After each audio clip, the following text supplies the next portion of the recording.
সম্মানিত ভিউয়ার্স, দেখেন আজকে 4টা পাঠা কিনে নিয়ে আসলাম করটিয়া থেকে। একটা গারল এই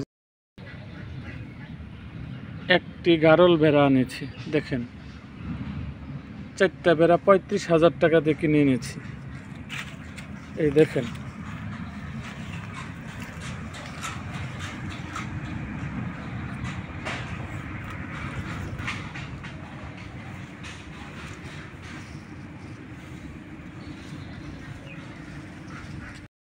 আজকে নতুন আনার পরে ভেড়াটিকে ধৌত করেছি এবং ধৌত করার পরে এখানে দিয়েছি। দেখেন কত ভালো করে ঘাস খাচ্ছে। ছাগল হইলে এরকম ঘাস খাইতো না। এক জায়গার থেকে আরেক জায়গায় আনার পরে এই যেখান গারলটা